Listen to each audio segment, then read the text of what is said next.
A very warm and a pleasure morning to one and all present here. This is Ashmi, and today we are going to learn something very interesting. We are going to learn a topic of standard 7, that is heat. Chapter number 4.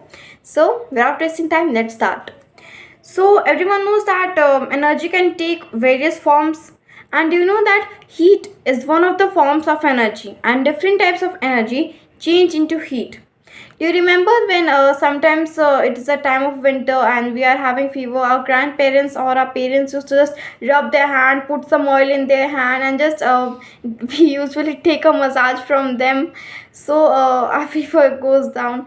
So basically, what happens when they just rub their hand, and what happens as they rub their hand? There is a heat. Okay, their hand becomes warm. So how this happens? So basically, this is also because of heat. As when we rub our hands, I'm just rubbing here my hand, it is getting a bit warmer because of friction that generates heat. Okay, so now we will now discuss about that how is heat measured. We right now knew that what is heat and about the forms one.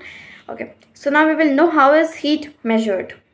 So heat is basically measured by temperature. It is detected by temperature, and we can define temperature as the degree of hotness and coldness in the body.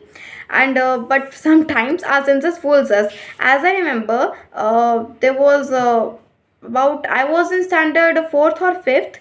I was just watching TV, and my mother or father, some one of them, told me to get them some hot water. And when I brought the hot water in the glass, and my eyes were on TV, and I was just pouring them. So I by mistakenly I poured that hot water on my hand, but it took me about 1 or 2 seconds to realize that yeah, I have just poured that hot water on my hand, and I just got a burn in my hand. So from that incident, it I learned something new from that incident also. That is, I got to know that always heat always flow from a body from a hot temperature to a low temperature. Okay, and you know one more thing, that there are units of heat also, and measurement in units like, it is measured in units like joule. Its spelling is actually joule, but it is pronounced as joule, jule, and calories, and the SI unit of heat is joule. And you know, there's one more good to know thing, that is heat also determine how fast the particles of matter move. Okay, so now we will discuss about how is temperature measured. Till now what we discussed about heat, what is heat, its forms, and second we discussed about temperature. Okay, so now let us discuss how is temperature measured. So scientists have just discovered or developed, we can say, they have developed three scales to measure temperature. Those three scales are Celsius, Fahrenheit, and Kelvin scale. Okay, so let's discuss about them.